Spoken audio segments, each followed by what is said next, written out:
going to be like a little behind the scenes type work because I have to listen to music to make a I'm gonna make a video that's just straight music, and then it's gonna be me in the video. Like I'm gonna be doing whatever I'm doing. I'm gonna be reading a book. I'm gonna be cleaning. I'm gonna be doing something within my room just to give a little video for the music, just to put myself out there because you know how there's people that like go for drives and they play music and all they have they don't even you don't even see the person, you just see their car.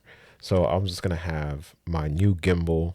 It's going to be following me around, and I'm gonna be doing whatever I'm doing in the room. I'm gonna see how it looks at first, but hopefully I can get like an hour long thing, or maybe I might just go for a 15-minute mix, and it's gonna be a song playlist mix, and it's gonna be a 15-minute recording of me just doing whatever. But I just figured out that you can hear the music that I'm playing while I'm recording using the screen recording. So that's pretty awesome. So I'm going to be listening to music. You're going to follow along. You're going to see the behind the scenes. How do people do this stuff? What gets them up and going? And it's like, how do you sit down and listen to all that music? Because does Lo-Fi Girl, do you think that she sits down and listens to all pieces of music that she posts up? I'm not 100% sure. It's pretty interesting if she does. But if you go to her Spotify like playlist, um, let's see. Let's go to her Spotify playlist real quick. If I can remember what it looks like. Let's see if I passed it right here. Lo-Fi Girl, she has 7,000. She has 7 million saves. So she has 500 songs in her playlist. Maybe that's the max amount of songs that you can have. And um, it goes on for 20 hours and 15 minutes. But if you go on YouTube, like you see Lo-Fi Girl and she's live. She's live streaming 24/7. It does not stop. It's just nonstop music. So that's pretty interesting. My sister's going to be printing stuff out. So we're going to have to deal with that. But yeah, this is behind the scenes. I'm going to be reading my book as I do this. And I'm going to be giving a little bit of commentary on my book because yeah. So this is what I wanted to talk about real quick. But I was just cleaning out my friends list because there's some people that they don't even use their Instagrams anymore. And as you can see, I gained one follower after months of posting, guys. You don't know how hard this is, bro. Social media is pretty damn hard. I'm not gonna lie. What you can do, you can boost your stuff. So that's what I'm gonna start doing. I'm gonna start like boosting stuff. But I think my shit looks pretty cool from like a perspective of like outside looking in. Just like I think this looks pretty cool. It comes out really well when you just scroll past. But like when you listen to it, it's not 100% great. And that's what people are like, whoa, why am I following you? So it's like, yo,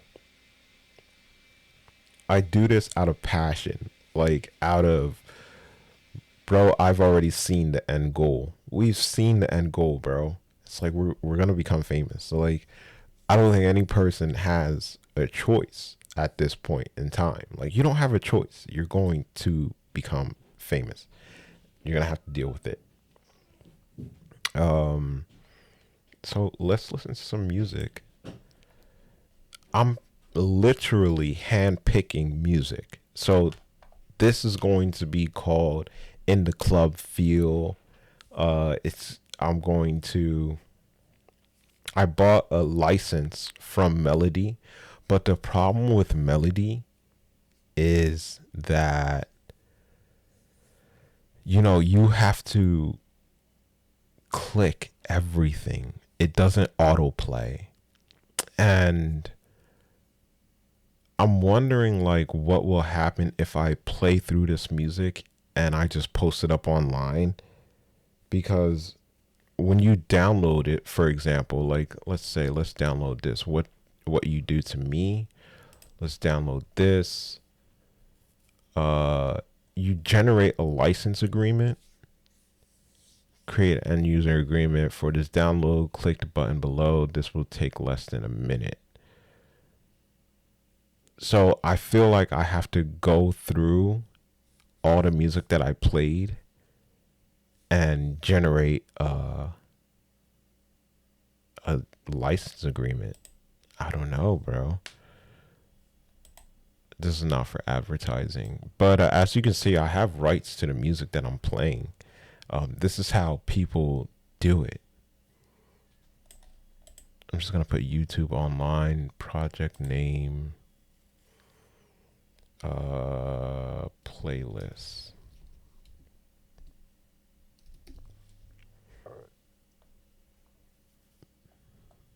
On film, television, or radio, no. And then you generate licenses. And I don't even know how that works. Like, where does it go? Did I download it? Like, it's not in my downloads. Like, we could look at my downloads real quick. No, it's not here.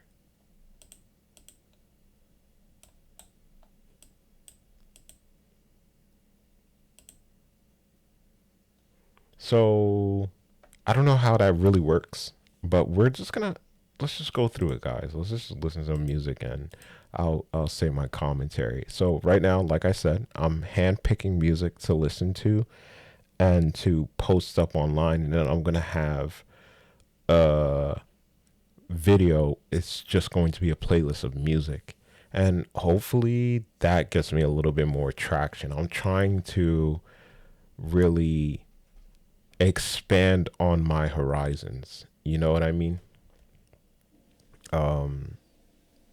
And if you think that this recording sounds great, I'd say you should take a look at Vocaster. I have the Vocaster 2. The Vocaster 2 has two inputs so that you can listen to two different people at the same time. Two people can record, and it's a podcasting interface. It's a sound interface. I forgot what exactly those are called. And yeah, like what it does. So if I were to go on Adobe Audition and I would, you can either pick show mix. So that's what's playing right now. That's what's playing on the video, because what you're going to do, all these are separate, but all this comes together and it plays out in this. So whenever you plug in QuickTime or whenever you plug in Adobe Audition, you can click show mix, and QuickTime is automatically goes to show mix, and then you hear all the music and everything like that.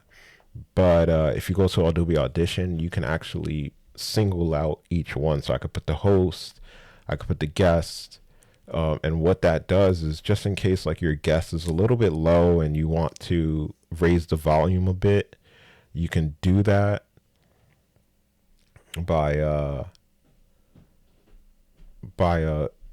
post production. That's what it's called. At post production, you can do everything that you need to do. The problem is, I don't know how long this video is going to go for. Whatever. Let's start listening to music. Let's start picking out stuff. I don't remember what this song sounds like.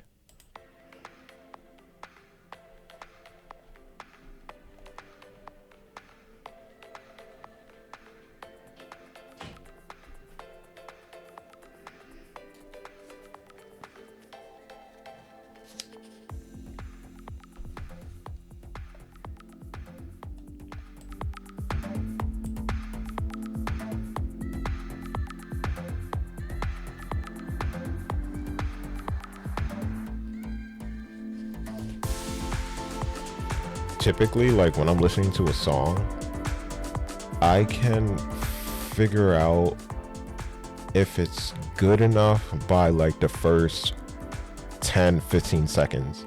Like for these songs, these past songs that I was listening to, it was like 10-15 seconds. I was like, oh, this is good, I'm gonna pick this one. Like I see myself as a connoisseur. So I have the first thing that I was really interested in life was drugs.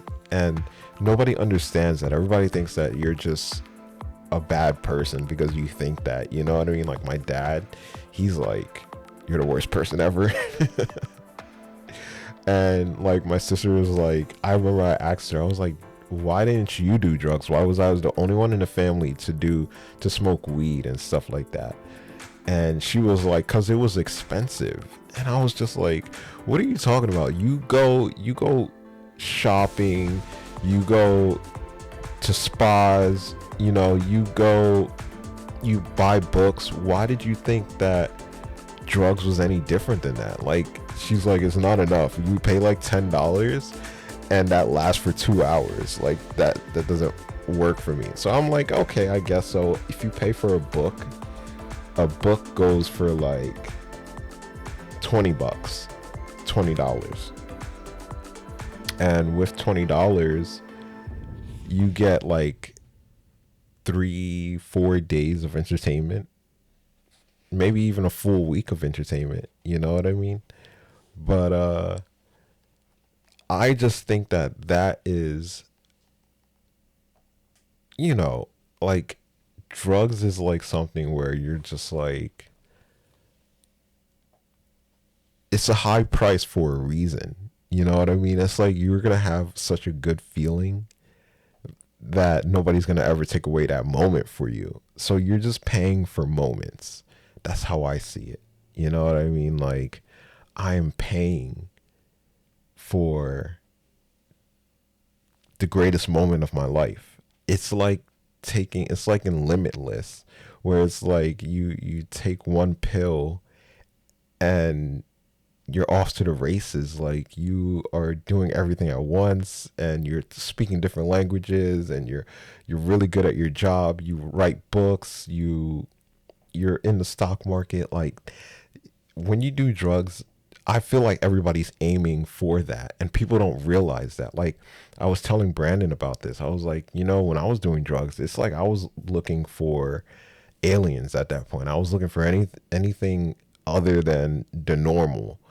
You know what I mean?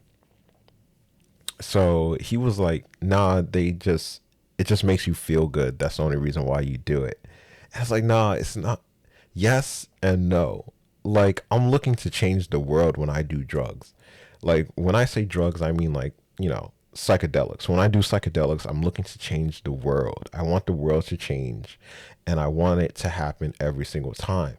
Like your first high, you'll always be chasing your first high. You'll be like, my first high, it was absolutely amazing.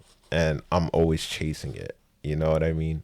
But when drugs becomes the norm, when you're doing it like every day seems like an adventure and you don't even realize it. That's why it's so addicting. And I don't think people realize that. And for them to condone us and be like, you're a terrible person for doing that, I say you're a terrible person for not ever trying. You know what I mean? I think that's crazy. Listen to the next song.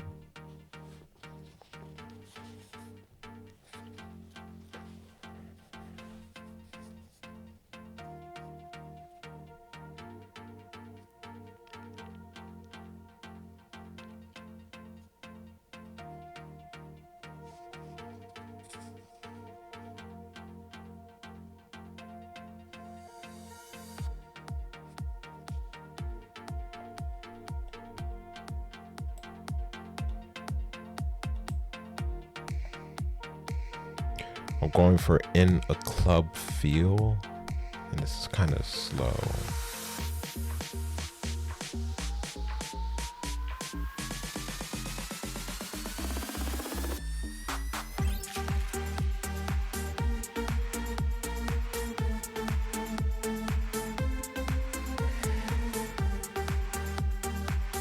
I'll take this one. This is not the best I've heard, but it's alright.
Nah, that's not it, bro.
You've got to be picky, bro. You've got to be picky. It's hard though. But it's just like listening to music as you listen to Spotify, but this one is more engaging because you're like, oh, I can actually use this stuff. Like with Spotify and everybody else's music, that's all copyrighted. Like you can't do anything with it. But at least with this music, you can create a whole video with it, you know what I mean, and not get in trouble for it on YouTube or anything like that. I think that's what's amazing. This one's good.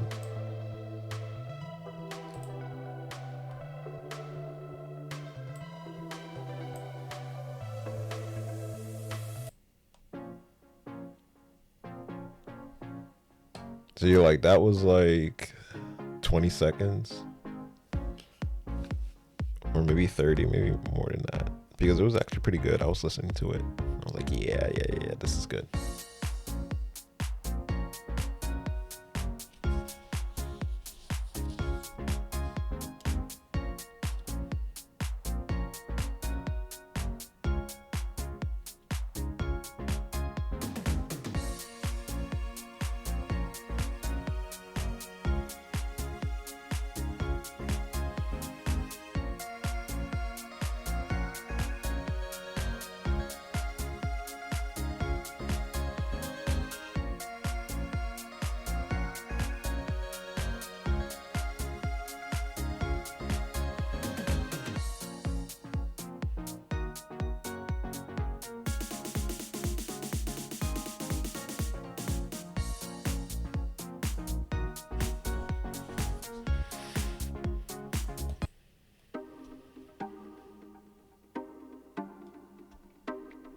This one's good.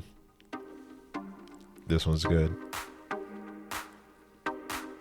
But sometimes they do mess it up when you get into it, and you're just like, what the hell did you just do? Now this one's playing out pretty good. This one's playing out pretty good.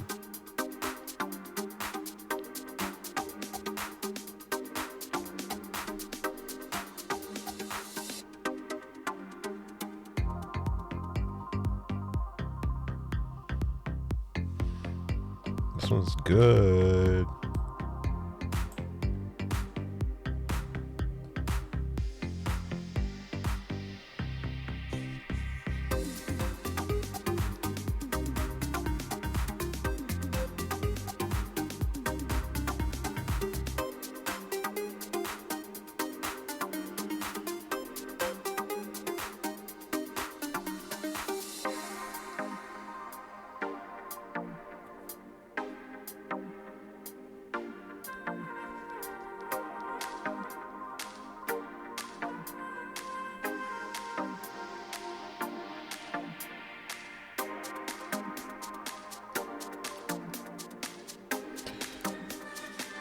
So I'm reading Simi, and she does something that I'm not too happy with. And she is the author, Sherilyn Kenyon. She makes these gods have a lot of children. Like, I guess it falls in line with the Greek pantheon and the Atlantean pantheon, because when you think about it, it's just like they're all children from something, and then they make babies with each other, they make babies with mortals. Like they go around and they have a lot of freaking fun, and they're just fathering and mothering children left and right, you know what I mean? And I'm not too fond of children, so like there was this one story that she wrote where the Dark Hunter and the girl that he hooked up with, he was like, they made a very conscious decision, you know what I mean? Like it was a decision that I would pick because it's like it makes the most sense. So he stayed with Artemis as a Dark Hunter. He served Artemis as a Dark Hunter because he gets a bunch of money for doing it. And she didn't want to have children. So I forgot what her deal was. I forgot what exactly happened to her that uh I don't know what happened to her, but they decided that they didn't want children. And that was the most relatable story that I could have had with Cheryl and Kenya. I was like, yo, that's what any shouldn't most people pick that? It's like in order to get a Dark Hunter's soul back, you have to be physically scarred by holding on to their soul. And then what happens is like your hand gets like messed up, like it's mutilated in the process. There's just so much pain that goes through it. So most of these dark hunters and their wives, they want children. And in order for them to have children, the dark hunter would have to no, the person that's in love with the Dark Hunter would have to go through a trial that would mutilate their hand at the end of the day. And it's like, why would you do that to a person that you love? You know what I mean? Like, they do it because they're like, I want to grow old with you. I want to die with you. I don't want to go on without you. And it's like, yeah, of course, bro. That makes sense. But like, there should be another way around. And most of the time there are other ways around, but they usually go through with it before Asheron does anything else, so before he helps them out even further. Because like with Kyrian, uh he he made him a god afterwards, and he made his wife a god afterwards, but that was afterwards. So I guess she had her hand fixed because she's now a god. But he can't do that every single time. He can't do that for every Dark Hunter. He can't make every Dark Hunter a god because it would throw off the balance or whatever. You know what I mean? But there's an easy way to make people gods, like Ambrosia. That's definitely easy. But I wanted to talk about this. Let's listen to the next song.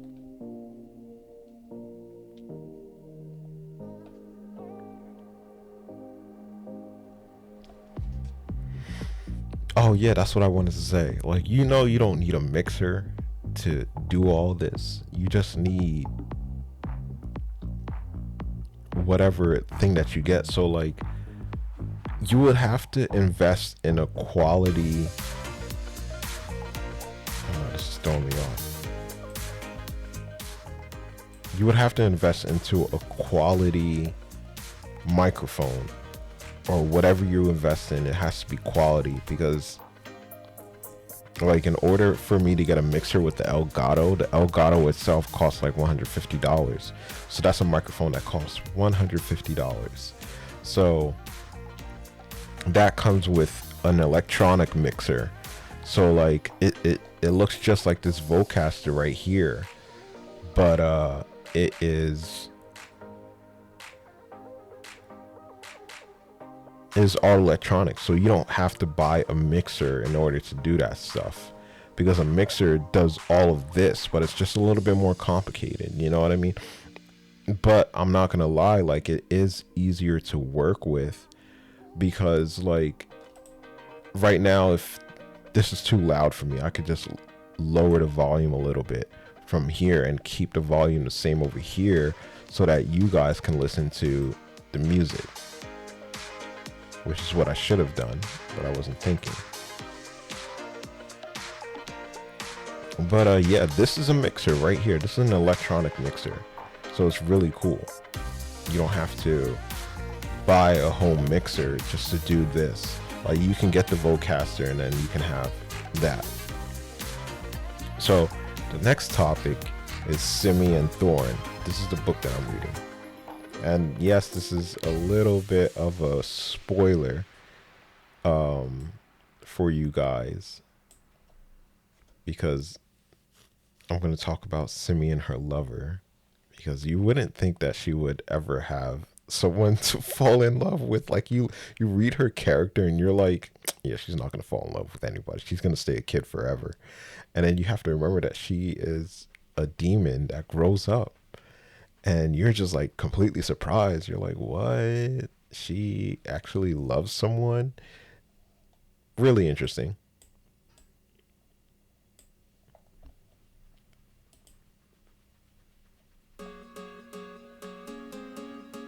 It's really interesting. So I feel like I am mostly like Simi in regards to romance, meaning like I'm very slow with it. Very, very slow with it. Like, but that's how I would rather be. I would rather be that guy that's completely out there that doesn't understand what's going on and just goes through life just like everything is lilies and flowers. You know what I mean? But like Simi, for example, like she wasn't aware of her sexual attractions until very late in the stage. And it's when her sister Zarina comes in and she's like, no, you should be having these feelings for other, for, you know, for men. You know what I mean? Like, you should be feeling these sexual desires. And she's like, what are you talking about? I'm supposed to feel like that? And her sister's like, yeah, you're old enough. Like, you're way old. Why aren't you thinking like that? And she's like, well, I don't know, because Acheron keeps her in that bubble. And then that's the other question. It's like, would you treat someone like that in life, to let them be ignorant about a lot of things? Because Acheron has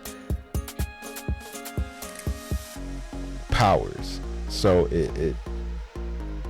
it's a little bit more extreme for him. Like, he could do a lot of things to make sure that she stays a little kid and stays innocent for a very long time.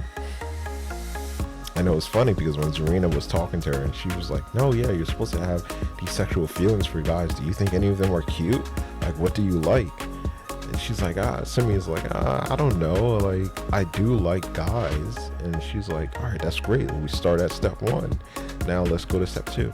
And just her learning about that little tidbit, just somebody telling her, like, yeah, you should have these feelings. Like, you should go out and act on them.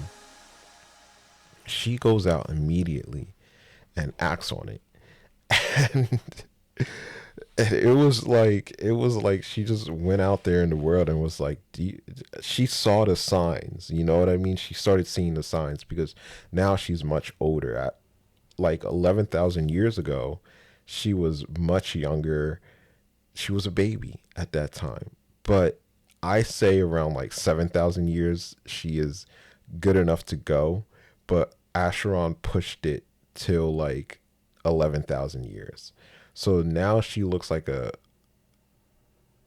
21-year-old. And after 11,000 years, she now looks like a 21-year-old. So you could do the math. You can break it up and see how old she is in each century or each millennia.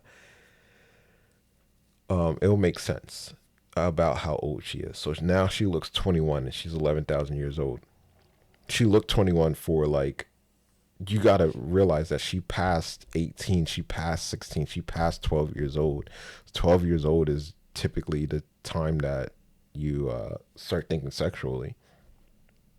She passed that point and now she's 21 years old and she still doesn't even know that she's supposed to have these feelings about guys. So now when Zarina tells her this, you could just imagine it going through her head. She's like, oh, that's why they look at me like that. Like, that's why they treat me the way that they do. So she went for the first guy that showed her a lot of attention, and it was Nick. And unfortunately, it was Nick because Ash was like, Ash literally told him to go kill himself. Yo, Ash was pissed off, bro. Ash couldn't kill him, but he was like, go kill yourself. And he goes and offs himself. And it was all because he had sex with Simi. And Simi is like, I don't know why everybody's so pissed off at me because it didn't even last that long. Like it wasn't even that interesting. She's a very closeted girl, like very much. She's very innocent, and it was all because of Ash, the way that he treated her, and it was also because she's never had any other demons with her. I don't know how to pronounce the name. Sharanti. How do I say it? I say Sharant, Sharanti, Sharanto, which is probably wrong. It should be Karanti, I think. It's with a C, not with a K. So K is like K, Karanti. C is like Sharanti. Bro, it's hard, bro. Sometimes I be reading these books and I'm like, yo, I don't even know how to say this word. And unfortunately, Sherilyn puts that word up everywhere, bro. Like it's every other sentence you're sitting there reading it wrong. You're like, bro, I don't even know what I'm reading. But yeah, she doesn't have any other demons to know what is right and wrong, like what makes sense to her. So her situation was very, very different. And Ash got was a sex slave for the time that he was a human. So it was like, whoa. Like he had a very twisted view of the world now. And he has to deal with that. And when like when a person gets raped like that, they go about things a little bit differently. Like for example, like Randy became more promiscuous, and that's usually what happens with rape. It's like they get more promiscuous, and that's exactly what Randy did. Randy's my ex girlfriend. She she became more promiscuous, but it's not that I'm like Simi. I feel I want to be like her. You know what I mean? Very in the romance type of way, not in any other type of way, because I don't want to be ignorant about everything. But I'm very ignorant about romance too. Like the girl has to go out of her way to show me that she likes me, because that's how it was in middle school and in high school. Like that's how it was. The girl went after you. Yes, you did some pushing. You showed up every day, but she also showed up every day, and then she was the one that kind of made the moves. She made it very obvious that she liked you, and then you can move forward from there. Unfortunately, that's not how this world works anymore after you turn like a certain age, because now you're not around people that much. You know what I mean? Like high school and middle school, you're around a lot of other people. And those people are always different, and they're young and they have feelings, and they don't have much responsibilities to think about. They are very free, and they put you in that situation just to teach you, like, you're loved. You're very much loved. There's people out there that really wants to be with you, but they're just not given the opportunity to be able to do that, unfortunately. So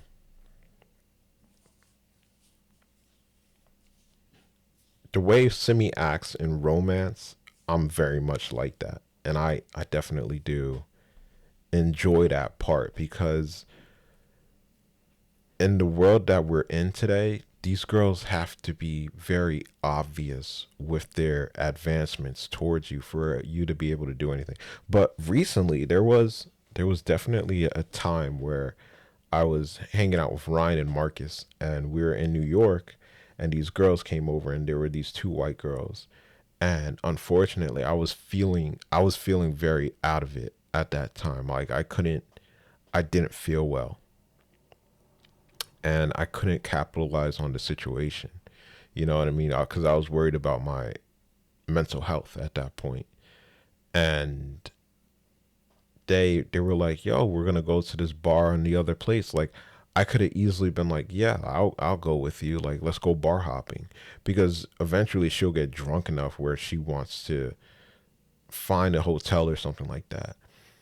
And I have to start saving up money because, like, just in case that happens, I'm very much more prepared this time instead of like in high school, you would have to find a hotel for you guys to hang out with, but we don't think like that. We're like, we have to go home, we have to go home, and like we sneak around our parents and stuff like that. But in high school, it's not like you have a job or anything like that. Like, that's what sucks about it. Like, if you had a job, then you're able to do those things, but now your schedule is so packed that you're barely able to do anything. And like, just in case your lover doesn't have a job and they're always free, now you're thinking like, oh, that person is definitely cheating on me all the time, right? You know what I mean? So in high school, like, when you were able to get a job and one of you got a job, the other one has to get a job too now, because now you're like, you have too much free time on your hands. You're cheating on me. It sucks. And I don't know how men were able to do it back in the day, because back in the day, the woman stayed home while the man went out to work. I'm just like, bro, I don't get that, bro. I really don't get that.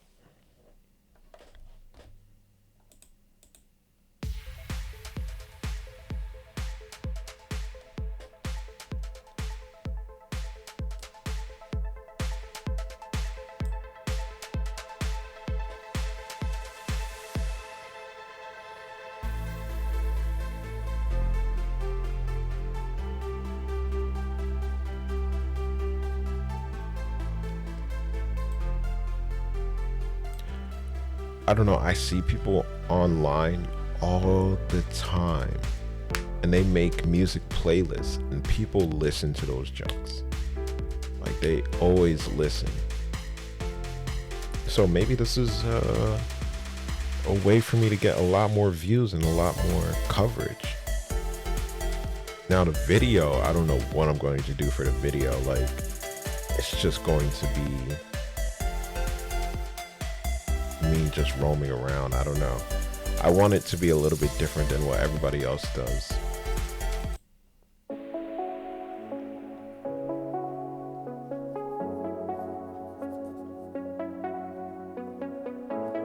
So, like I said, like, Simi isn't sure about her sexual side. She's been closeted for most of her life, so it doesn't make complete sense to her. Or she doesn't want to destroy friendships that she's been going strong for centuries. Like, the person that she's in love with, they've been friends for centuries. Like, ever since she was like 5, 6 years old, they've been friends. So, like, I don't know how many that is in like centuries and millennia and shit like that. But she was very young, extremely young, extremely young. And she's technically, I think she's older than him. She's technically older than him. So it all pans out in that sense. Like, she's a demon, he's a demigod. It kind of works out. He's a mixed blood. He's a god, a demon, and human.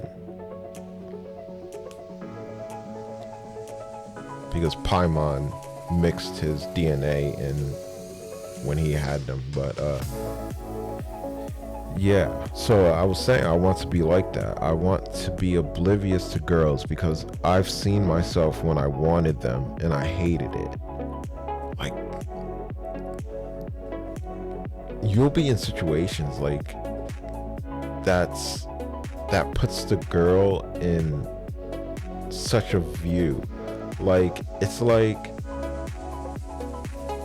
it makes me think though. It makes me think because it's like, does this girl want me to think about her sexually? Like, does she want me to be sexually attracted to her? And in order for that to happen, it's like certain things have to happen for you to see that girl in that way. So universe kind of the universe kind of sets you up in that way, because a man is very scared to do anything. Like for me, for example, I'm scared to, you know, go up to a girl and tell her I think she's attractive and try to get her number. Like, it's very hard for me. I can't do it. Like, it's extremely hard. So the universe has to find a way to get us two together. And that technically, I have to see her in a sexual way. You know what I mean? So it's like, okay, you think this girl is cute, but you're not going to make a move. Okay, I'm going to make the move for you. I'm going to make it very forceful. So like with my ex-girlfriend, with Randy, I remember our first encounter. Oops, I hit the microphone.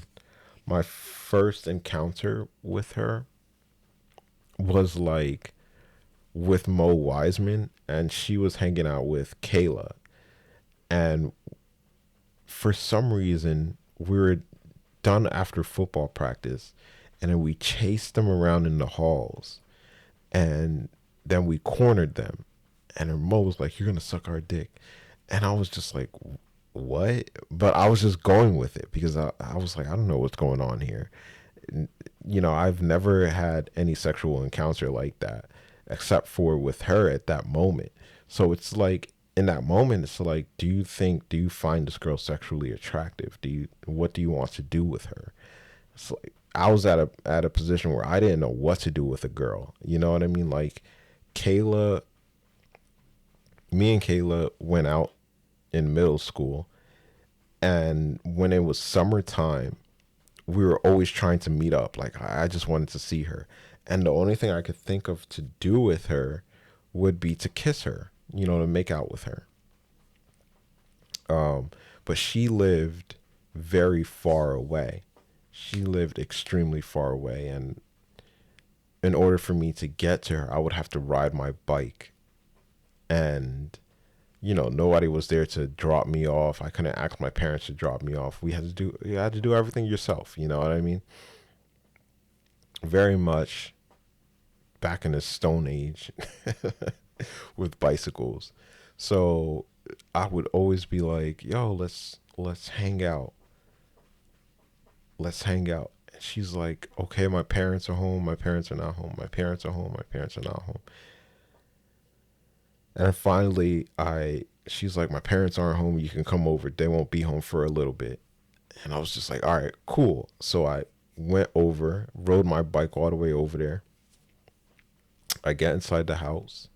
We start making out, of course. And then, I was so innocent to the point where I couldn't even hide my boners, bro. Like, I didn't know how to hide them. And she w- she went in her room and she's like, "Are you horny?" And I was just like, "Yeah." And she's like, it looked like she was innocent as well, because she was like, "Ew." And I was like, "What do you want me to do? Like, I'm attracted to you." And then she's like, "All right, my parents are about to be home. You got to go." So now looking back, it was like, oh, she wanted me to have sex with her. And I didn't know that.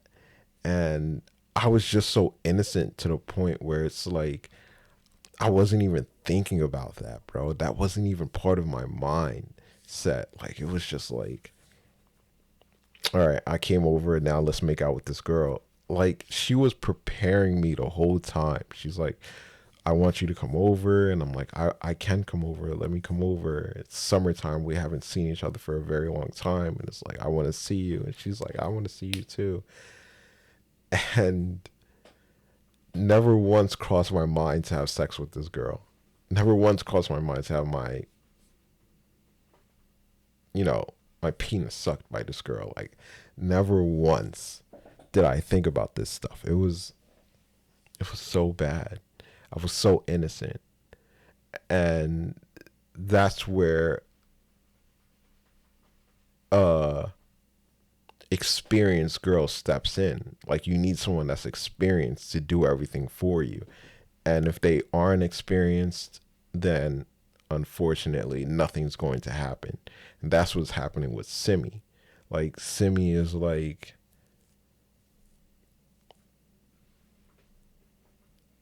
how is Simi like? Simi is like, you have to do the work because I don't understand what everything that's going on. Like, nobody has ever made a pass to me. And everybody's like, nobody's gonna make a pass to you. You know, your dad is a freaking Atlantean god that's scary as shit. Like, and it's like, yeah, yeah, yeah. We're not gonna we're not going to do anything with you because we don't want to die. So Simi has been going around thinking that everybody is like her parent. And she's like, all right, you're never gonna do anything with me. I could act whichever way I want to with you. I can act cute, I can act sexy, I can act, no matter how I act, you're not gonna do anything. And that makes me feel like I'm not wanted in a way. Because nobody's gonna make a pass to at her, bro. Nobody's going to do it because Ash is way too strict. Like, he's crazy, bro. When you read about it, you're like, Ash is your favorite character, but at the same time, you're like, yo, that dude is crazy. Like, he's a little bit crazy, bro. A little bit too crazy.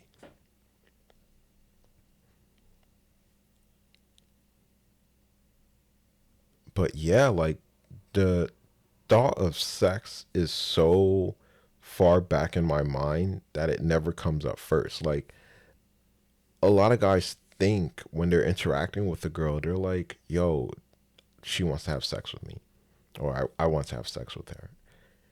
And it's like, okay, so how do I get to that point? And I'm very much reverse, where it's just like,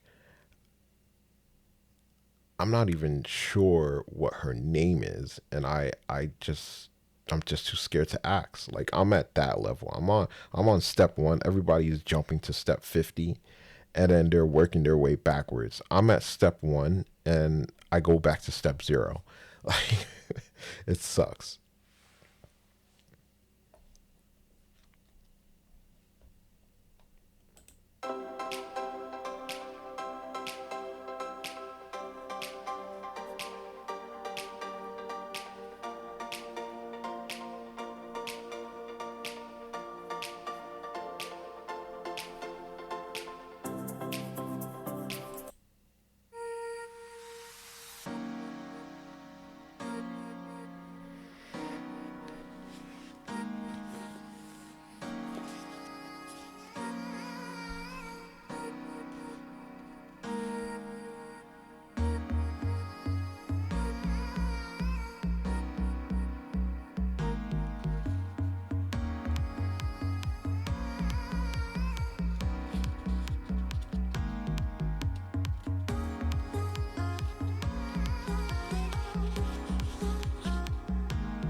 This one's good. I like this one.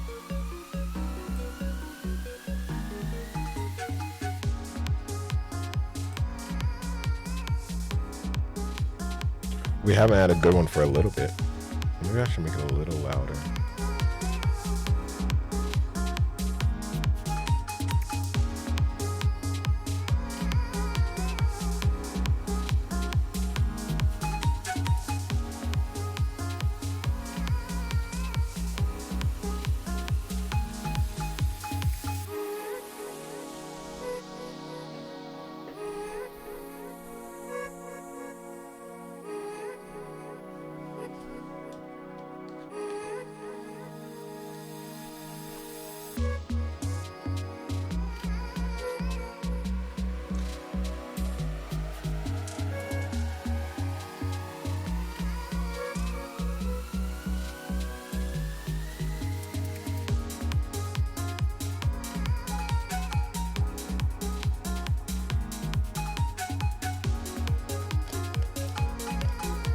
It sucks though. It sucks because the guy that Simi's in love with already has two kids.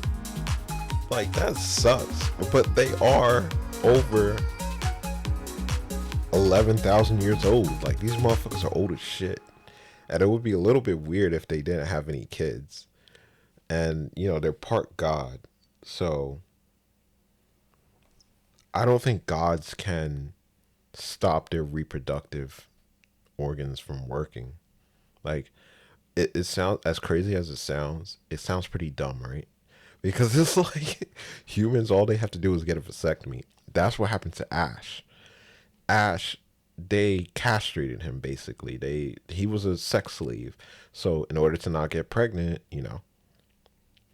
they cut off the balls, and this was back 11,000 years ago. So like they have primitive knowledge. 11,000 years does not sound that far away. It doesn't sound that far away for me. I don't know if it does for anybody else. I was talking about this with May. I was like, it doesn't sound that old. Like it just means 11 different generations of people. Now, all right, it's a long time. It's a long time. But when you look at it on paper, you're just like, it doesn't seem that long ago. Like one person can only live for up to 100 years. That's 11 people. Like when you think about it in terms of people, you're like, oh, that's not that much. But then when you think about it in terms of like history, like 100 years ago, it's 2025 right now. 1925, what was going on in 1925? Like, let's see real quick.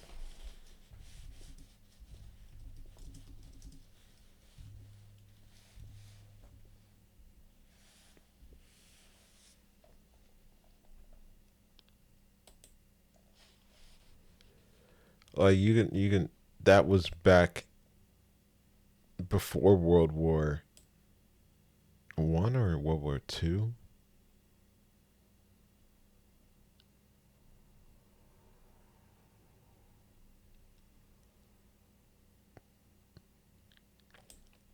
Because Adolf Hitler published Mein Kampf, The Great Gatsby, the famous Scopes monkey in the U.S.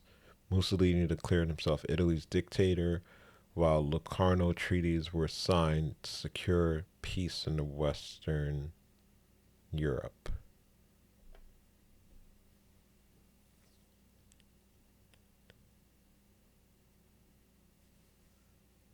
See, that doesn't even help. I hate this because history is mad hard. Um, so the big event is around World War I or World War II. I forgot when. It might have been World War II, where it was against Germany, right? It was against Germany, 1925. That was like World War II. And uh,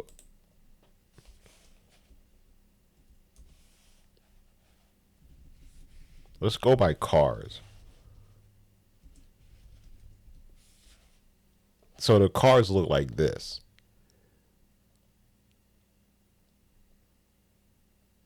Like there were still buggies and shit, bro. The Ford Model T costs around $295. So the amount of money that I receive right now, I could have got 3 or 4 cars in a month. And I was just like, yo, I just want a car. But a brand new car in 1925 costs $295. So just think about it like that. Like it it was long, it was a long time ago, but it doesn't seem too far away. I know I sound crazy. It's like, bro, what are you talking about? Like it's still far away. Like it doesn't seem too far away. So here, let's continue on here. Interesting point though. Being this closeted can work against you. Like, for example, being in a club and trying to feel on a girl's boobs. You don't know how to hold back, so you go all the way with a person whenever you are given a chance. Like, so when Simi had sex with Nick.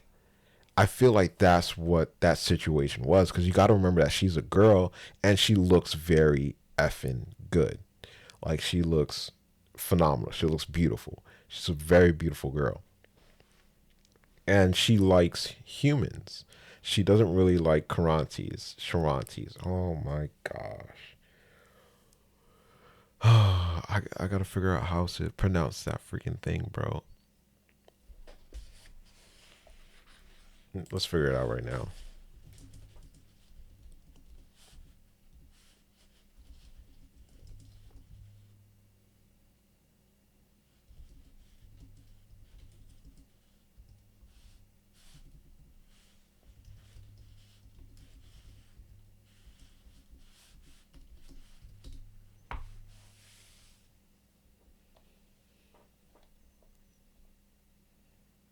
Caranti.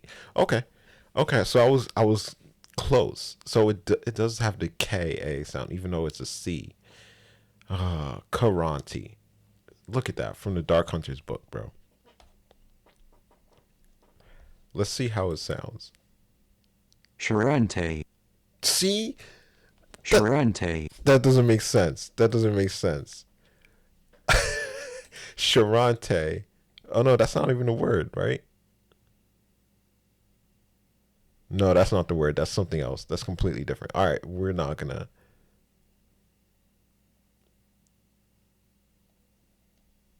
Dark Hunter series. This is an oldie but a goodie. Everyone seems. I don't know what the hell did last.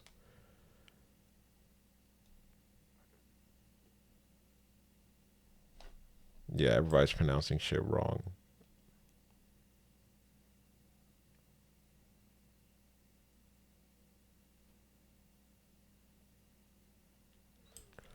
Semi Parthenopaeus.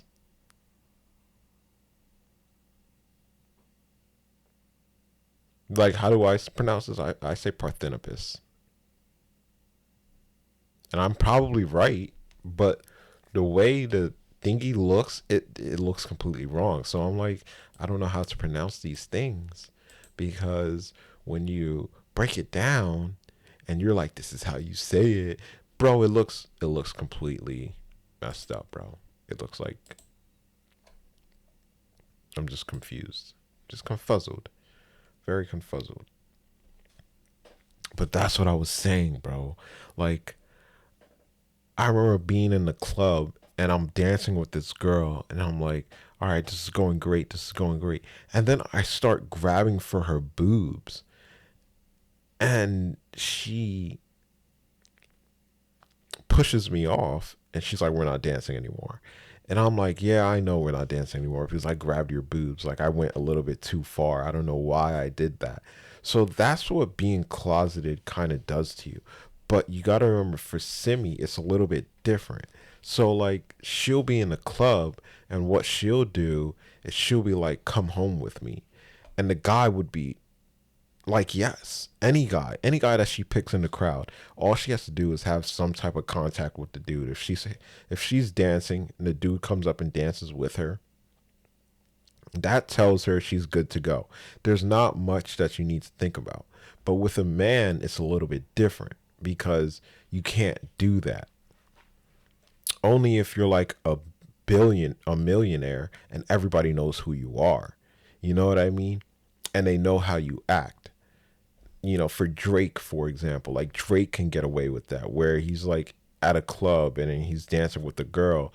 And I'm pretty sure that he avoids doing that because, like, if you think about it, it could be a sexual charge like that, because he has so much power that all these girls will feel like they're being taken advantage of, which is why he goes to strip clubs, which is why the strip club is a very important place. Because when you're out in the world and you're at a club and you're dancing with a girl, it might not mean the same thing as when you're dancing with a girl in a strip club. In a strip club, it makes it very clear cut. Okay, you're paying for stuff, you're paying for different services. But when you go out in the world and you're in the club, You're not paying for anything. This is free. And people don't like to give things away for free. I think that it comes down to money, basically. Like that's I just got to that conclusion. It's like it's for money, unfortunately. These people want money. They don't want to be for free. They want you to pay for it one way or another. If you're going to bring them to your hotel room, you're going to have sex with them, they're going to be like, they're going to wake up the next morning, they're going to be like, I was drunk or I was drugged and I don't remember what happened and I don't, I didn't condone it. It was rape. You know what I mean? So for a celebrity, like if I was a celebrity, bro, what would I do? I would go straight to a strip club. I'm not playing that game with people, bro. Like at a strip club, at least the girl is being honest. She's being honest. You are being honest with yourself. You're like, I came here for a girl and I want to leave with a girl and I want her to be all for it. You know what I mean? But then that tarnishes your image and that makes no sense. And it's like, well, it does make sense because you have to be more patient about it. You can't you can't go into every situation thinking that you always get what you want. And it's like, what? And it's like, yeah, that's the way the world works. And it's like, yeah, true. You don't always get what you want. You always have to fight for what you want.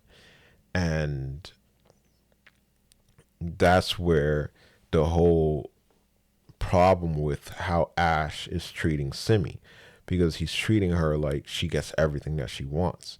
And she goes out in the world and she gets everything that she wants. She doesn't deal with repercussions. You know what I mean? So her first repercussion was with Nick because now everybody's pissed off at her. Ash makes him kill himself, and now he's a dark hunter, and now he probably hates Simi. And Simi has never dealt with that situation where it's like this person is like, I hate you. She's never dealt with that. So now she has to deal with that on her own. She has to figure out how to make things right between everyone because she has made a mistake. She's gone her whole life thinking that she can't make mistakes. So that's why she went out and she did what she did because she's like, I get everything I want. Nobody's going to care if I do this. Boom, I did it. Now everybody cares. Now everybody's pissed off. Now I have to comfort everybody for doing the wrong thing. And now I feel like I can't do anything because like this lie that you've been telling me my whole life, you've been saying like I could do anything and nobody will be pissed off at me, you know what I mean? And now that I know that that is not true, what now? How does my life change? You know what I mean?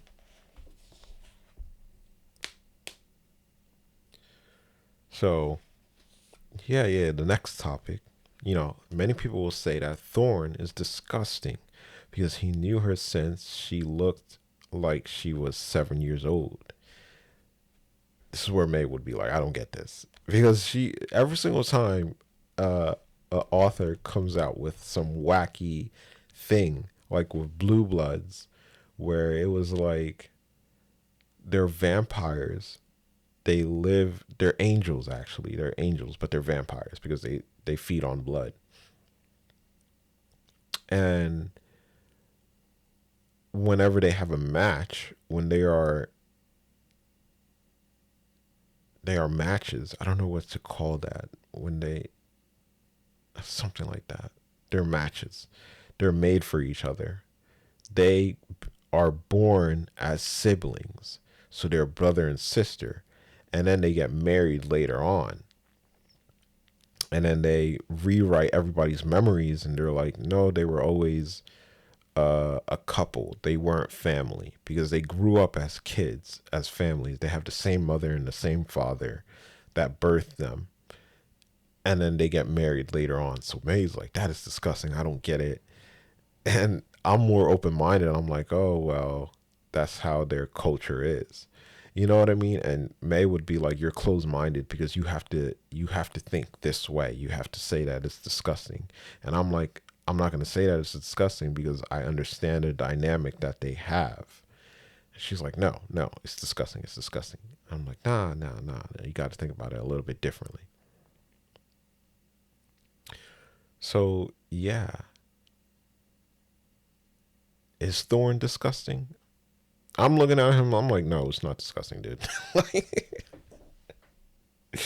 Like I have the dead eyes, the straight eyes, just like talking to him. I'm like, no, you're not disgusting, dude. May will call you disgusting. May will be like, you are her caretaker. You've been looking after her for all these years. You've been watching her since she was a baby. And now you're going to say that you're in love with her. And I guess Simi was always going to be a topic that was taboo because we've known her since she was little.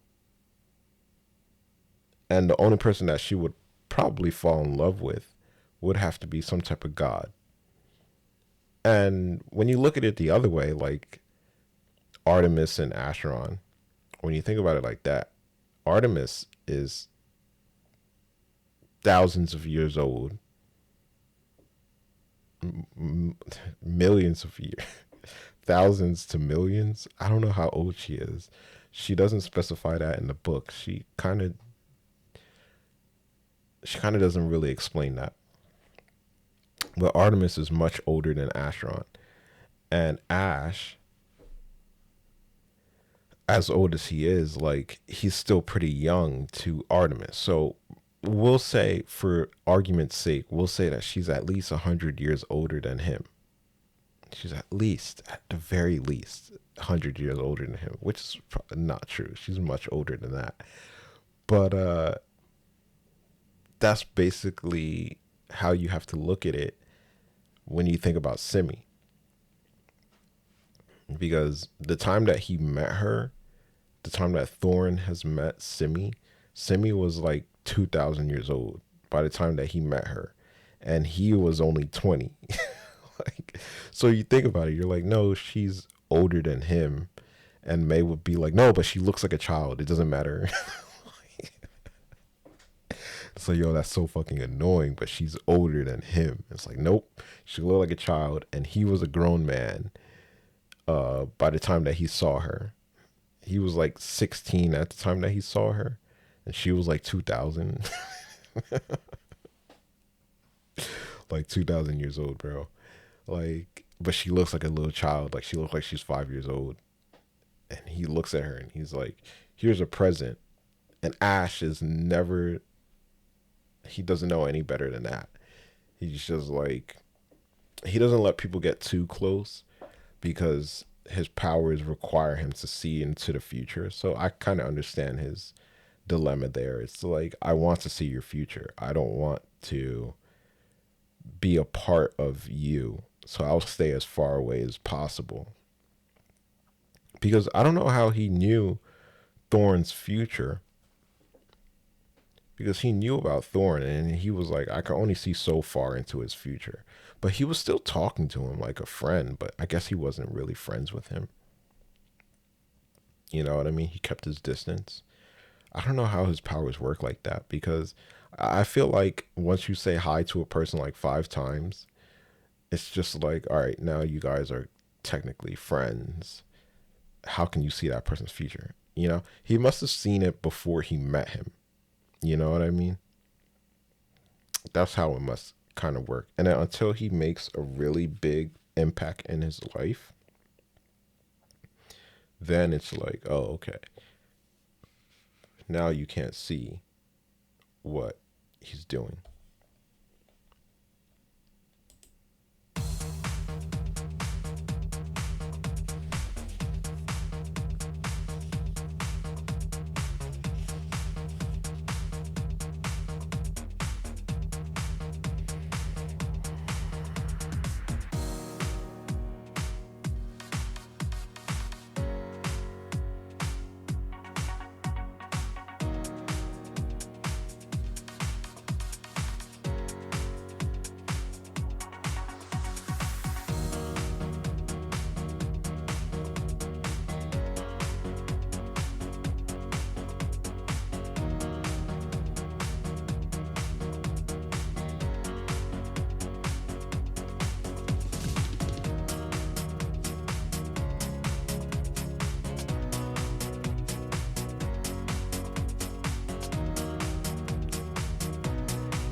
I love Sherilyn's books because she talks about money, and she's talking about gods. So gods have a lot of money, and it makes you dream a little bit more. You're like, yo, if I had that much money, what would I do? Because I feel like everybody's on that pathway. Like, no matter what you can say that you don't care about money. You can say that you hate money. You can say whatever you want. You're moving towards that direction. Everybody's moving towards that direction, and you can't do anything about it. You just have to. You are. It's granted to you. You know what I mean? That's how I think about it.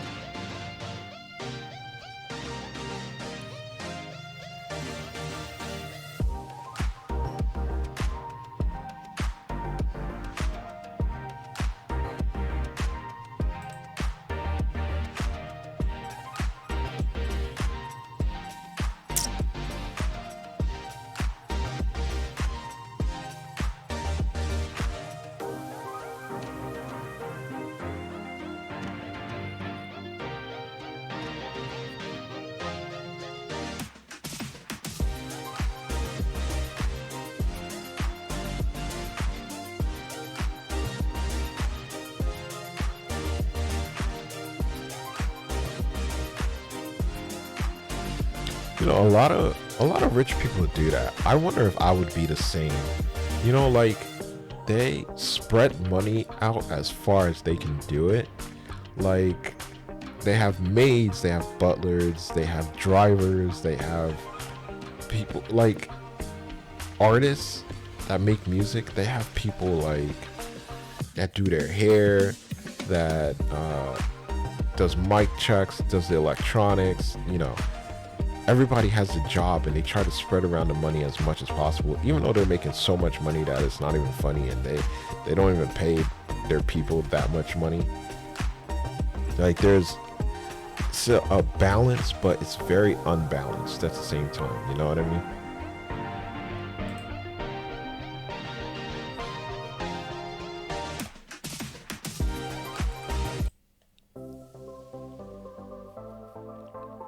There's a balance, but it's very unbalanced.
Oh shit, the music's done. I'm reading right now. She's a demon though. The question that everyone has: would you treat your daughter the way that Asheron treats his daughter? Bro, overprotective. I don't think anybody has it in them. Like, we don't have the energy to do that. You would have to have mad energy to be able to do that. And energy equates to money, equates to health. You know what I mean? Like, you just need to be in tip top shape for you to be able to do it. That's why a lot of people are able to do it. And it sucks. You know what I mean? Like, nobody's able to really be independent from their parents until they're like 18 years old and they move out. That's why a lot of people, there's like this rebound that happens whenever that happens. You know, like, the rebound that I'm talking about is, let me think. The rebound that I'm talking about is like, you've been oppressed for 18 years, not able to do what you want at any time that you want, having to do what everybody tells you to do. And people think that their only lick of freedom is more school, which, and it's crazy how they brainwash you into thinking that. Isn't that crazy? Like, you've been to school for how many years? 18, no, 15 years. You've been in this hellhole, and you're like, okay, four more and then I'm good to go. Like, they get you to punish yourself. You know what I mean? Like, isn't that crazy? It's like getting beat for 15 years and then beat by someone for 15 years, and then you turn the belt on yourself and you're like, all right, I'm going to do this for four more years and then we're going to stop. Isn't that crazy? They brainwash us into thinking that school is the only way out. And that shit is scary because it works on a lot of people. Like, they're like, school is the only way that you'll get out of this hellhole. And these people, everybody that does it, they're supposedly smart. You're able to become a doctor, but you're not able to figure out how to succeed in this world without becoming a doctor. That's my question. That's where I get lost and caught up because I'm like, bro, if I was as smart as you know what I would do? And that's exactly what I did. And it's very scary because it's like, I'm thinking to myself, I'm like, okay. I don't know how,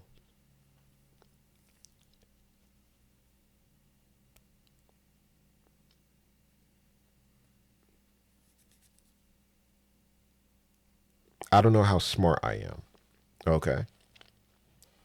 I can't tell how smart I am because my whole life everybody's been telling me that I'm dumb. And if I'm so dumb, then that means I can't go to college. That means I won't have a good job. That means I'll never have a house of my own. You know, it means all of these things. And that is oppressive. And it's like, you'll never be able to do things on your own. You'll always have to have somebody watching your back. And you're like, all right, but I want to be like Jeff Bezos or Elon Musk. I want to be like those guys where nobody's watching me and they're just watching everything that I do. Like, they're just interested in everything that I do instead of being a jailer. You know what I mean? They're fans. I would rather have fans than jailers. But unfortunately, like, I grew up and, you know, I still didn't think that there was any other life than going to school. And a lot, you'll be surprised. You'll talk to a lot of people and everybody thinks the same thing. Nobody thinks anything different. They're like, unless you're an anomaly, you won't go, you won't ever succeed. And I'm thinking to myself, like, when you think back in 1925, why was there so many peasants? Like, why was there so many poor people? Because not everybody can do college. And then they put a facade over your head, and they're like, oh, the only reason why they didn't graduate from college is because of money. They didn't have enough money to do it. So everybody thinks that these people that haven't gone to college, oh, they're poor. That's the only reason why they weren't able to go to college. They had to start working very early. So we equate school to money now. Now it's like, oh, you just need enough money to go to school and then you'll be able to pass. Now these people that haven't gone to school, they think in their head, they're like, the only reason why I didn't go to college is because I didn't have enough money, but I could have been able to do to college. And that works out for a lot of people. I'm not gonna lie. So for a lot of them, they didn't go to college because they didn't have the money. But those are a special group of people that happens to, because most people end up going to college one way or another. They use it against you. They're like, no, you're smart enough to do it. We can get you a scholarship. We can get you grants.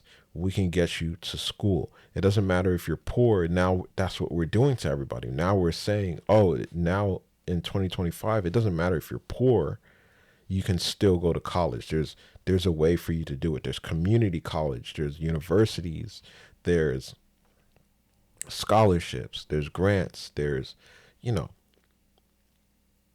so many different ways you can work your way through college. You can do it online now. Now the next push that says that everybody can do college is online, because now there's a lot more people graduating from universities and from college because they're doing online classes. Now, these online classes are relatively a little bit easier than in class, because if a teacher tells you you can't use your notes while you're online, you can't tell that person that. And there'll be teachers that get their tests from books. Like, maybe the most that they'll do is they'll customize a test where the test is like, all right, this is from book 1, this is from book 5, this is from book 3. I'm going to mix and match all of these. That's the most that they do. But most of the time they find tests and they just copy and paste them. And then all you have to do is literally the same thing. You sit at your computer, you copy and paste the questions of the test onto Google, and you find the test. You find the answers. And now everybody has the thought process that, oh, anybody can do college. Anybody can do it. You just need a computer now. All you need is a computer. Anybody can do it. So it sucks that these people think that that's the only way to maneuver in this world. And we need to start breaking that status quo, bro. It needs to start being broken. Like, we need something to step in the way. And I think that thing is powers. Powers will start stepping in the way. You know what I mean? We're getting more freedom, especially with psychedelics. You know, we're allowing people to treat depression with mushrooms. That is the best treatment I can ever think of. You know what I mean? But they're doing it in a way where it's just like, I'm sure they're like, you can only do it with me. Your therapist is like, you can only do mushrooms with me. That sucks. You know what I mean? Like, not being able to do it yourself, like going out into the world and finding out all these different adventures by yourself. You have to do it with a licensed person. That sucks. But it allows people to tap their inner soul, their inner self. You know what I mean?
No, I didn't like that one.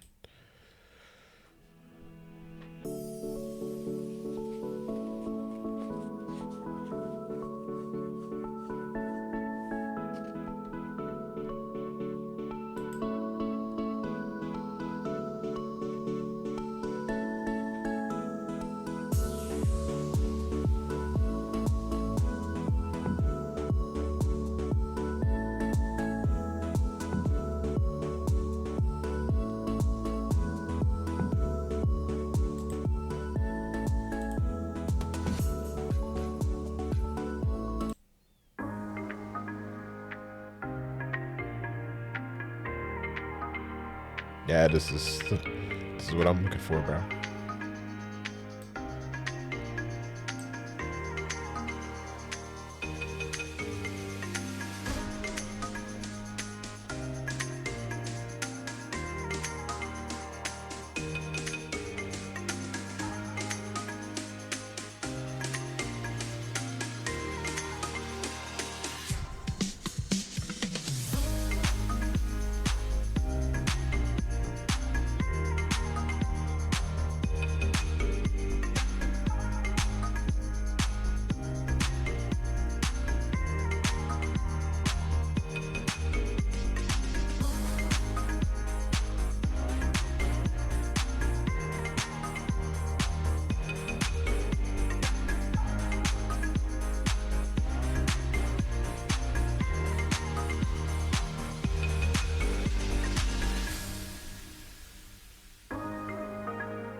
Yeah, that was like mid. That wasn't too great. I think I jumped the gun on that one.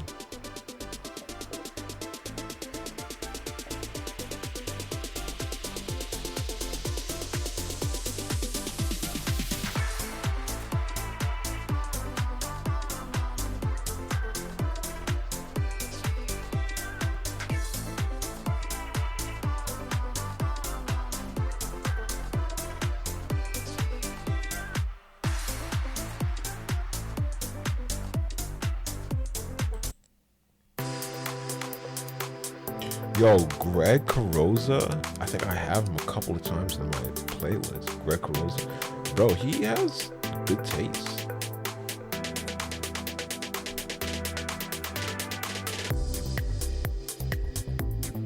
Yo, he has very good taste. I like his music.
Who calls your kid ET, bro? Fucking ET. Like what who thought of that shit, bro? Who was like, yo, I'm gonna name my kid ET? Bro, that's ridiculous. That is absolutely ridiculous. Why am I peeking? That makes no sense. Oh my gosh. But yeah, Thorne and his other girl named one of their son E.T. He's 30 years old now. And I'm thinking, like, he's getting into trouble. He quit his job. He's 30 years old and he still lives with his mother. No problem with that whatsoever, bro. I completely understand it. This place requires a lot of focus. Like a shit ton of focus that you would never think that you need, but it requires it. And it requires you not to be distracted. I learned very early on that you need to, not very early on, very late in the game, that you need to give yourself as much time as possible, as much free time as possible. But I couldn't do it. I could not figure out a way to do it.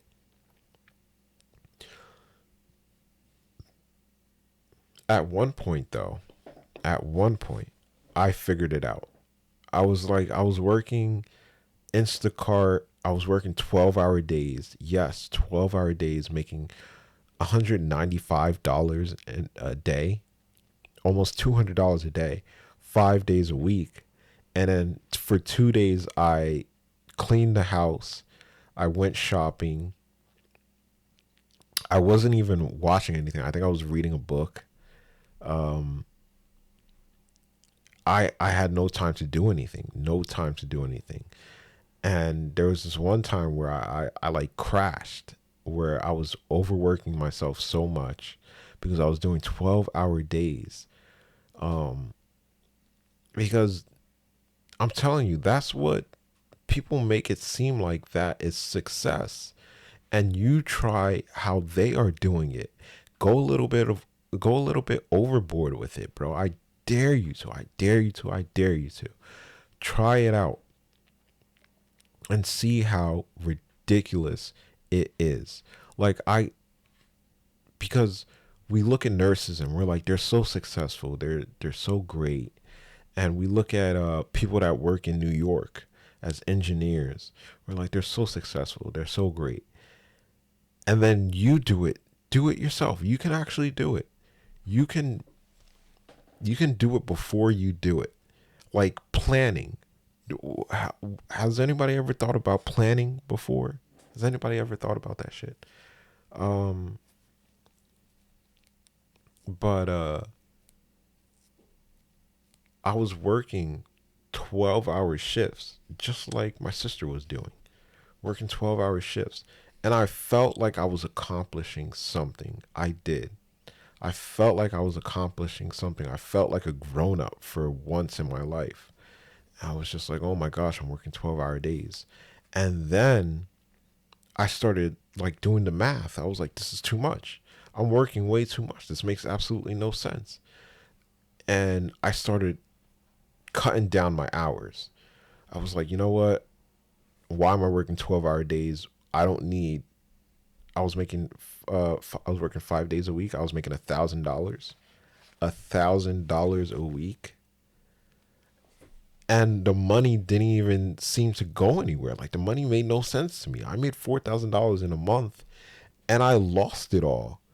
And I'm like, bro, I don't even know where this money is going. Like, because some of it is going towards gas, some of it is going to my insurance, some of it is going to my debt. I was able to pay everything, but at the end of the month, I had no money.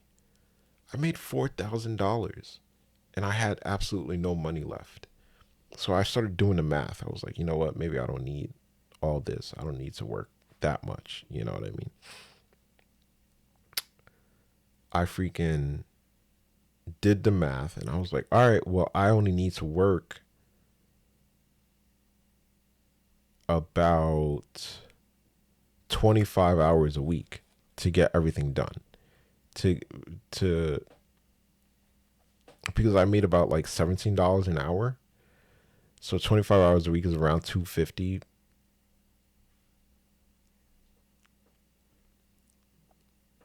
No, no, what am I thinking here? That will only be 10 hours, right?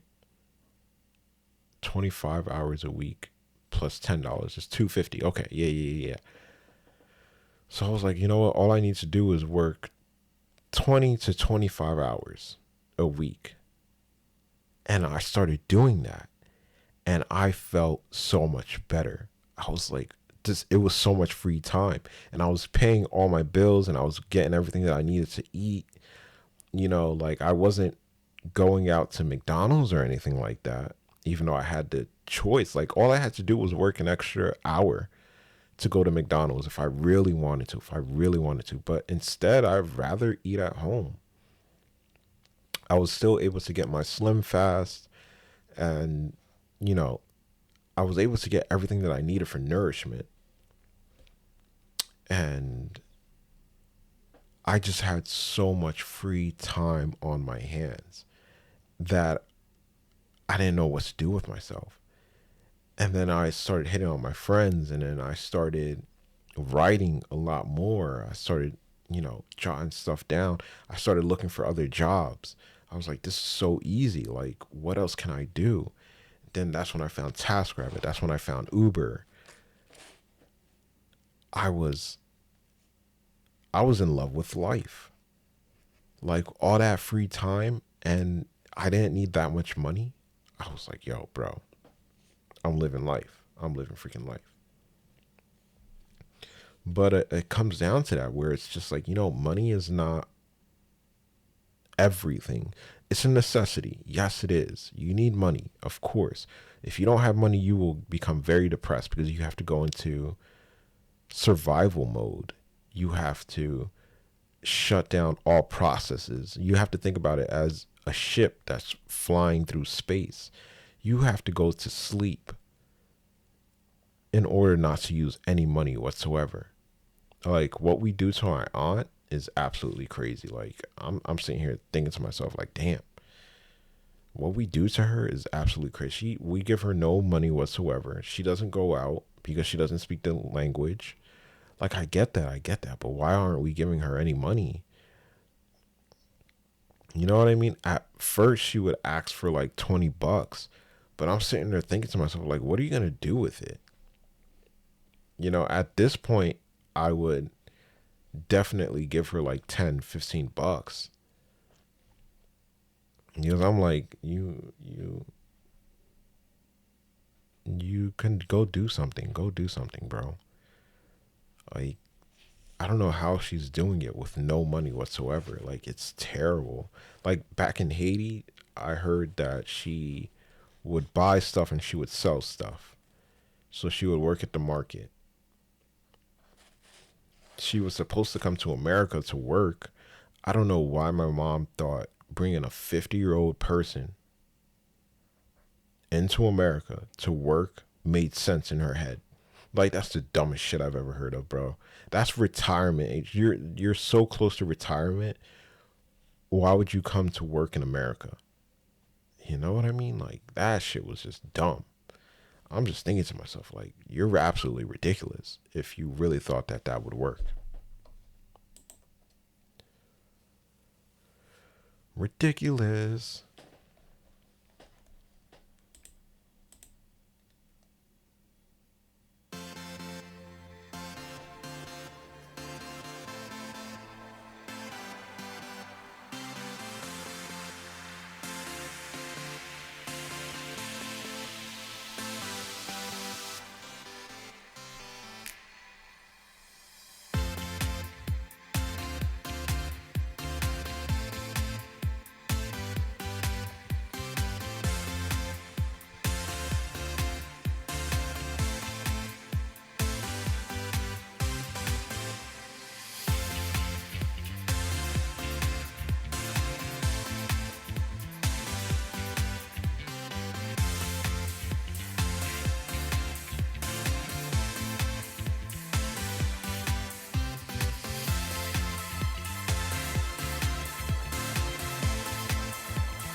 You know, girls have to deal with that. You know what I mean? They're like, "Oh, bro, I think you're cute," because Belinda's going through that right now with one of the tenants.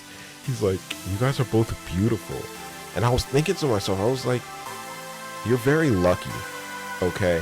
Because guys don't get that from girls often. Like, we don't get compliments on the street or anything like that."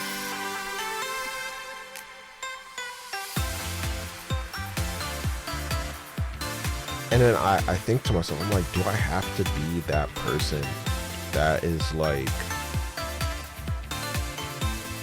oh, I have to protect my sister. You can't talk to her like that. You know, I'm gonna go beat you up type of person. You know what I mean? Like, you have to understand the world and how it works. I didn't like that song. That was not a good song. Sebastian Avila. No, but like, I was thinking to myself, I'm like, guys don't get that often. I don't think girls realize that. Like, girls get it much more often than guys do. And it's always some man that's flirting with them, and then they have to be like, and they're like, it gets annoying after a while. And I'm like, how could that get annoying? Like, I see it happen to me. You know what I mean? Like, I was in high school and all these girls thought I was cute, and I gave them all a chance. You know what I mean? Like, but if a girl were to do that, she would be considered a whore, which is what Randy was considered. You know what I mean? I think I understood her most out of everyone, because it's like, if you're a good looking girl, you can get anything you want. Why don't you go and get it? You know, type of thing. Uh, May can say the same for May, for example. May is a little bit wonky, where she was a late bloomer. She didn't know about sex that much, and you're sitting there looking at her, and you're like, you're that intelligent, but you're stupid at the same time. That made no sense to me. It was like, how can you you can recite Animal Planet from heart. You have all this knowledge and this information, and you're so proud of yourself. But at the end of the day, you were so closeted as a girl that you didn't even know how to have sex. You didn't know that you had a second hole in your vagina. Like, you didn't know all that stuff, but apparently you know how many vaginas an elephant has. You know what I mean? And it's like, how the hell did you go through life like that? You know what I mean?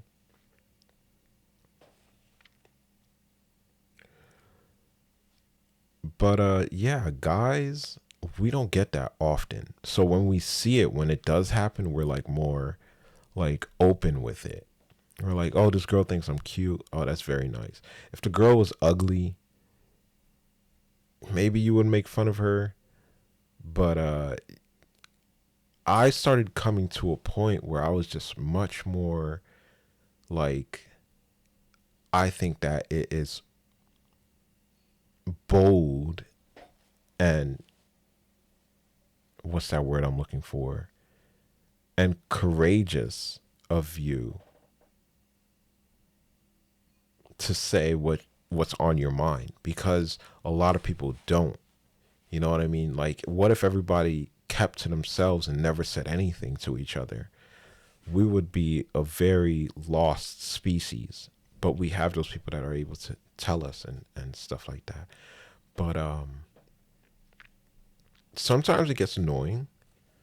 Like, the one of the tenants, she treats me very nicely. She's like, "Oh, there's your son." Like, "Oh, this is my friend," and everything like that.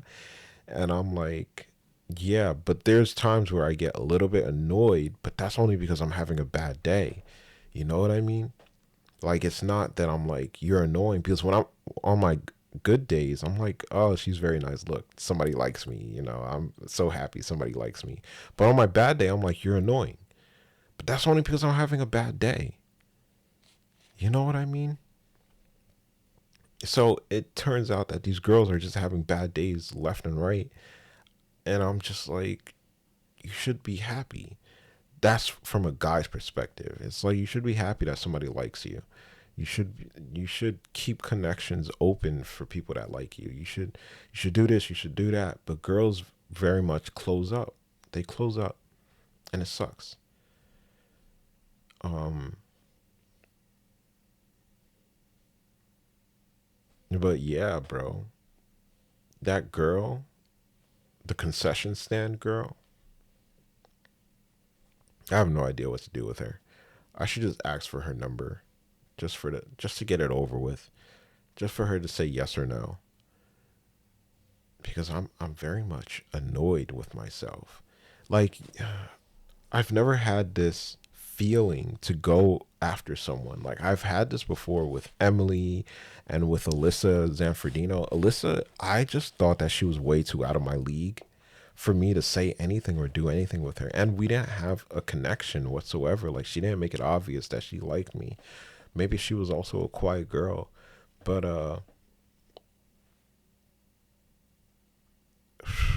it's very hard. It's very hard to be a guy. It's very hard to be me, is what I should say. It's not hard to be a guy. No, it's hard. It's hard. You just have to ignore everything, and then when you get bored of ignoring everything and you start giving stuff attention, it hurts you, and you're just like, I what? You're just like, bro, this shit makes no sense, bro. This shit makes absolutely no sense. If I start to pay attention, I get hurt.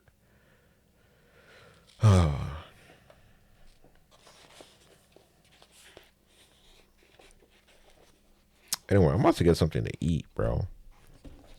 I've been reading, listening to music, and I've been recording at the same time. I'm making it a triple threat. I'm telling you, bro. I'm telling you. I feel like I should blow up. I should. Like I have so much confidence in myself. I'm like, Abram, I'm very happy for you. Like very, very happy with the way that your life is going, the way that it's so peaceful, the way that you can wake up at any time that you want and your family doesn't annoy you too much. Like you should be very, very happy. I just have to deal with this money situation with Belinda. But after that, you know what I mean? Like it's all kudos and I have a great best friend. Um she reminds me of my young days, even though she annoys me a lot. Bro, talking on the phone for hours gets kind of annoying. While you're doing it, you're like, this is not that bad. But then after 3 hours, you're just like, this is ridiculous. I was on the phone with you for 3 hours. I can't focus on anything while I'm on the phone. I can't do it. I can't do it. I don't know why I can't do it. It sucks. I skip so many steps when I'm on the phone. Like I'm supposed to make subtitles for these videos and I'm just like skipping the subtitle part and I'm just like I'm just going to start posting stuff because I can't focus. I cannot focus. Like you're talking and then I have to answer. I have problem with parallel thinking. I think that's what it's called. I think I have parallel thinking. That's the problem with reading books. It's like I can't reread them. That sucks. That sucks, bro. Rereading stuff is really hard to do. And there's this one book, this one manga that I was really invested in. Like he did a really good job writing out that book. Um I forgot what it's called. It's called Neighbors or something like that. Hold up. Let me get my phone.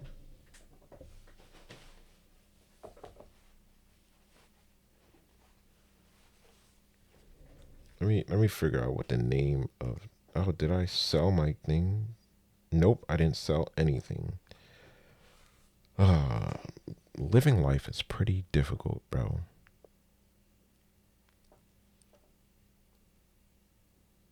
What am I looking for? I'm looking for a book.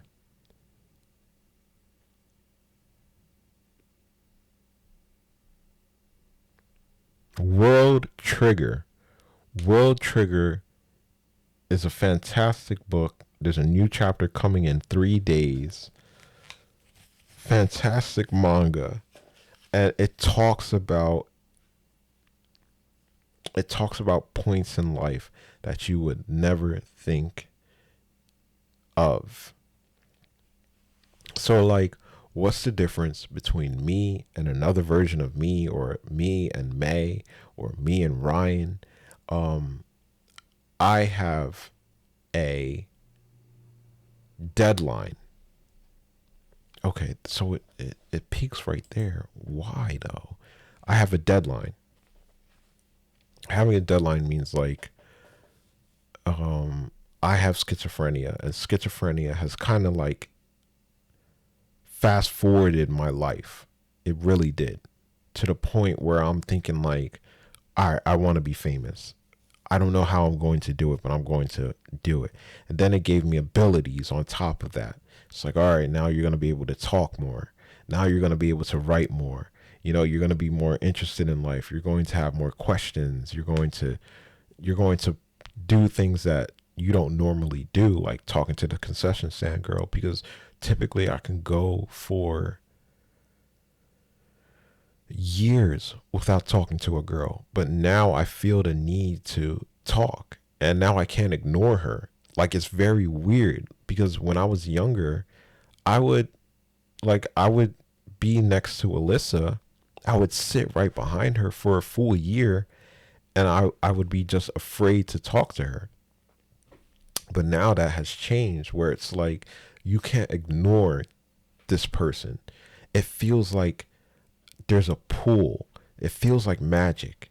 That's what it feels like, and it's a little bit scary, because it's like, will this will this make me do something that I regret for the rest of my life? Like, will this make me commit a crime that I can never come back from?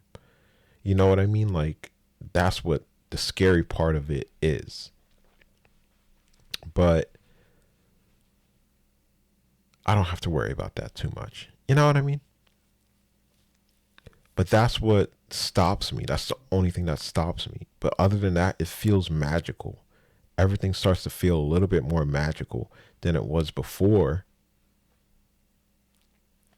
And,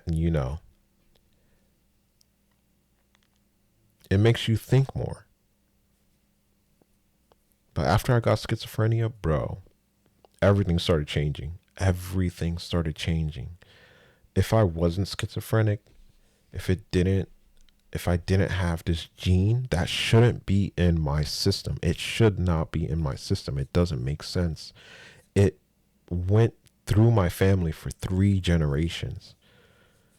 Like, maybe my grandma had dementia, but my aunt, her daughter has schizophrenia.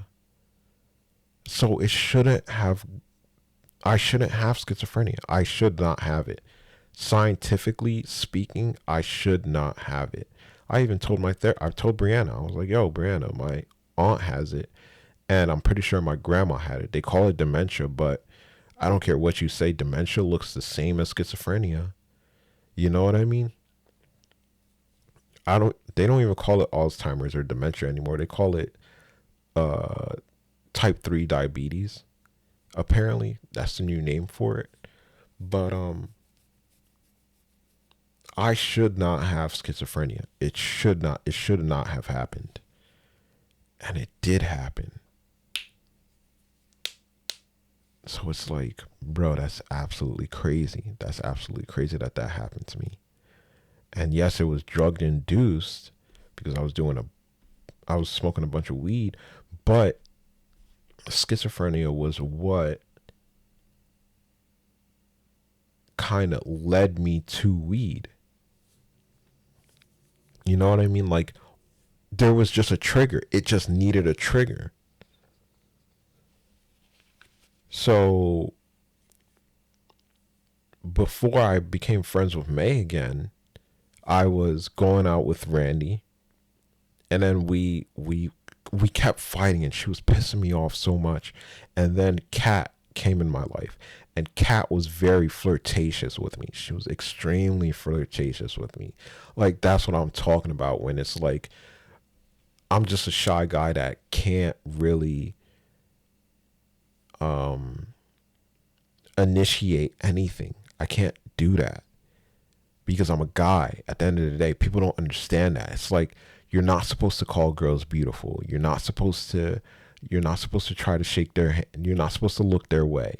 You're not supposed to do a lot of things. A lot of things because you're a man. You have to let the woman guide you. And I feel like that's how my world is also because I don't have girls that are all over me, you know what I mean? Like I said about the concession stand girl, like yes, I I tried to ignore her, but I couldn't. It felt like magic. It felt like something was pulling me towards her and it was like, "No, talk to that girl. You have to talk to her. You have to say something to her." Like you haven't even looked at her straight up in the face. She hasn't seen you straight up in the face. So you've just been sitting in the corner and then you wait for your ride and then, you're out. You could do that for your whole life, but what if you didn't? What if you change that around? What if you change this small little thing in your life where it's just like, all right, go say hi to her. And I'm like, okay, I'll say hi to her. Say hi to her. Now you've made a friend. It's like, oh shit, I didn't want to do that. It's like, oh damn it. Oh my gosh. It's like, oh shit. I made a friend. It's like, yeah, you made a friend. Isn't that interesting? It feels like magic, doesn't it? It feels like it's autopilot. And I complain about that a lot. I'm like, this life should be autopilot, but you don't know how scary autopilot is. Like autopilot is pretty damn scary. You have to trust it to go where it needs to go. Like most people, when you put on autopilot, you're not thinking. But as a schizophrenic, it sucks because you're thinking all the time. Like I'm constantly thinking, bro. I'm constantly checking myself. I'm constantly doing this. I'm constantly doing that because so many things have gone wrong in life and so many people have taken advantage of those situations that I'm just like, I have to make sure that I'm in tip top shape.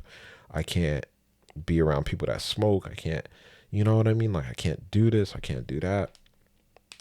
I have to be very strict with myself. Like, it sucks. But, you know, this life has been guiding me. Being on autopilot is very scary because now you're doing things and you're just like, you're thinking through them and you're just like, holy shit, bro. I didn't want that to happen. Now it happened. Now what do I do? Okay, now next thing you have to do is ask for her number. Okay, it's going to be months that go by. I'm not going to ask for her number. Oh my gosh. Oh my gosh.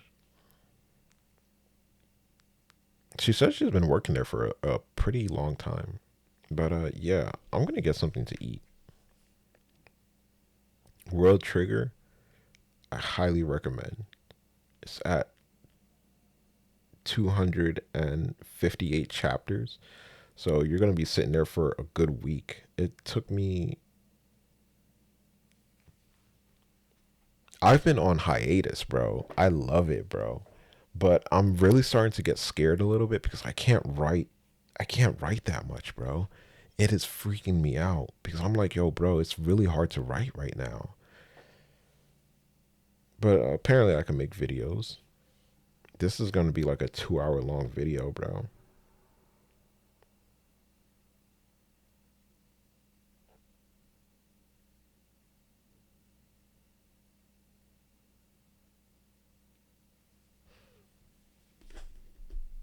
Let's end it with one more song, bro.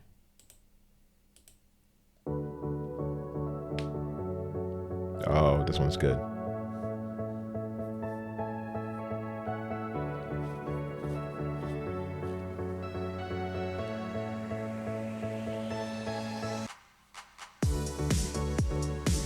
Oh, this one's good. This one's good. I like this one a lot.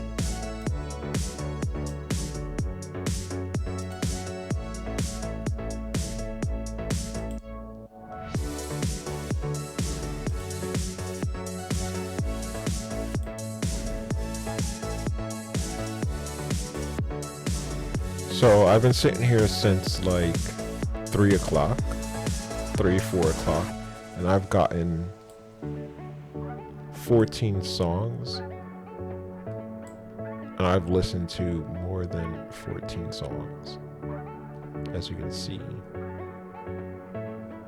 But this is like behind the scenes. Like, this is what people are doing on their computer when they are trying to find music to play for you guys. You know what I mean? Like, this is what Lo-Fi Girl is doing.